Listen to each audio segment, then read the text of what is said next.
of the famous Rabbanim of yesteryear. And we are on the 27th of Ab, Chav Zayin Ab. It marks the Hilula of a really great Dutch rabbi. His name was Rabbi Nachman, Natan, Coronel. Zecher Tzadik Libracha. He was actually born in the English year 1810 and passed away in 1890. So he lived approximately 80 years of age. He would become one of the great rabbis in Jerusalem during the 1800s respectively. He'll become a great Torah scholar. He will become a man of the congregation in of itself, doing a lot of undertakings within regards to helping Am Yisrael, especially in Holland and in Jerusalem. He'll be Shluchei Rabbanan, very much well-traveled also, which was a very prominent role from which great Rabbanim actually took on themselves. He would author books and look into different books of other people to check, let's say, proofread also. It's actually interesting. His son-in-law will be the famous Rabbi Yoshua Tzvi Michal Shapira, who was a very, very great rabbi. Maybe we'll touch on at the end of the class. He himself would become a great rabbi of Jerusalem. So let's explore the history within regards to the great rabbi. He was born in Amsterdam, which had a very large Jewish community at that point in time. His father's name was Rabbi David Coronel, who was actually from a Sephardic background. He was a Sephardi, and his mother was actually from a Ashkenazic family.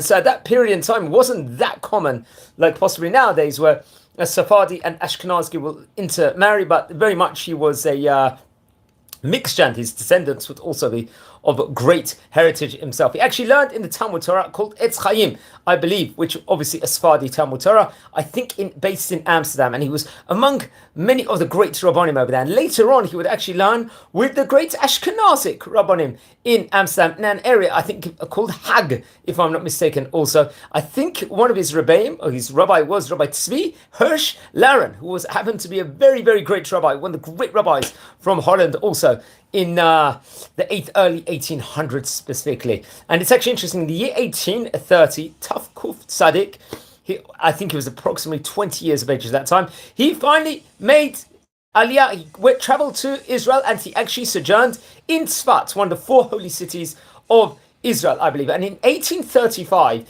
he would get married to his wife, Shifra Brindle, I believe, judging by the Ashkenazic family name, very much from Ashkenazic family. Also, I think they were coming from the old Yishuv of Jerusalem, if I'm not mistaken.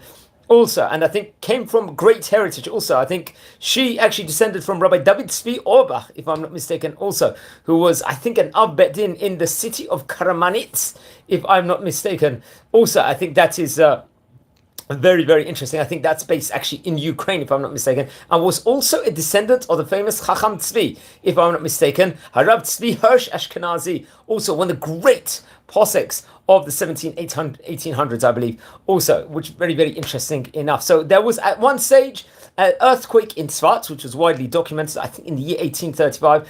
So they moved to Jerusalem from Tzfat at that stage in time. I think he was in close correspondence with another great rabbi, a good friend of his, Rabbi Yehosaf Schwartz, if I'm not mistaken, also, who was, I think, the author of the book, the Tubu'at Haaretz, and really dealt with the greatest steps of Torah. Also, he actually would go on, I believe, to learn in the famous Yeshivat Bet El, a place that we've spoken about. I think we dedicated an entire video speaking about parts of the history with regards to that famous incredible yeshiva. Also, this was in the old city also. He would pass away in Jerusalem and was buried on Har HaZeitim. Now we can relate over many of the great other things within regards to the great public work he actually did for the land of Israel in of itself. I think he was active in establishing finance support for different Torah scholars in Israel, for the great yeshiva sages in Jerusalem. That's why he would become a Shluchei Rabbanan, travel to other countries where he will actually strengthen the places he go to, while at the same time raising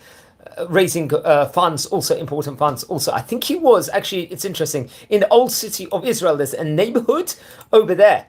And I'll tell you the name of the neighborhood, the Batei Machsa. I think we've actually visited that before, in the old city of Jerusalem. And he was one of the founders, if I'm not mistaken. Also, really, really great achievement.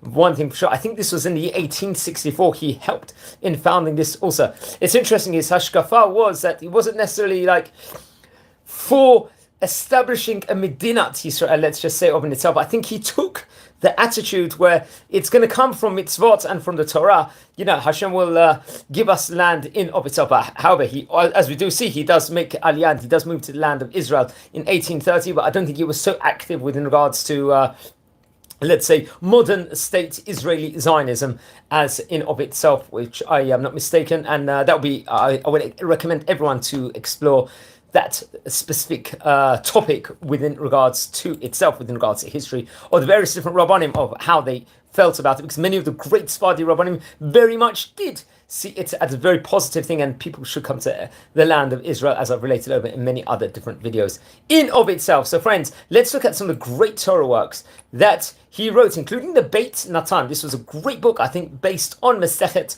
Brachot, a very, very great, colossal work over there. I think it contained various different manuscripts, I think from Cairo even, also, if I'm not mistaken. Also, I think that was printed in Austria, in Vienna, in the year 1854. Then there was Hamishash Konteresim, I think also published in Vienna in the year 1864, if I'm not mistaken.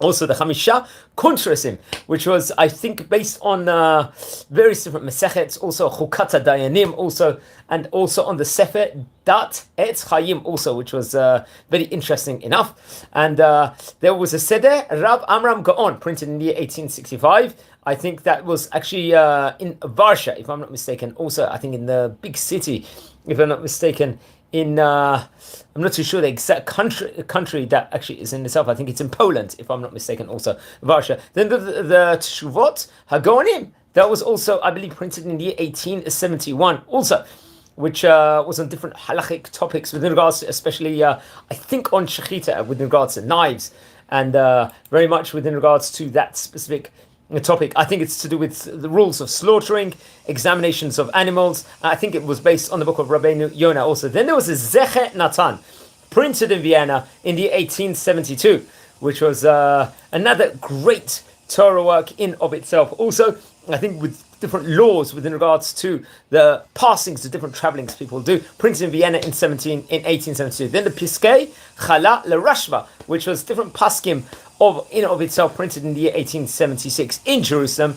Then the Alufei Zuta, actually, which was based on the Shas, on the Gemara, and it had different Chidushim and Dinim laws, I think from Panop, if I'm not mistaken, in the year 1885. So it's his Hilula of the great Rabbi over here. We can add on a few interesting facts within regards to the great Chacham also. He was awarded by the Emperor of Austria a gold medal for art and science, which interestingly enough, he also became especially interested in of itself in rabbinical manuscripts, and acquired many rare copies of manuscripts from great rabbis also, some of which he actually sold to European libraries, while others he published with his own annotations also, which has to be pointed out. So please, he passed away in Jerusalem at the time of the Ottoman Empire. Also, one of the great rabbis from Holland, from the Netherlands, of the 1800s, respectively, great rabbi in Jerusalem. Also, friends, we've already covered about 340 rabbis in this amazing series over here of Yesteryear.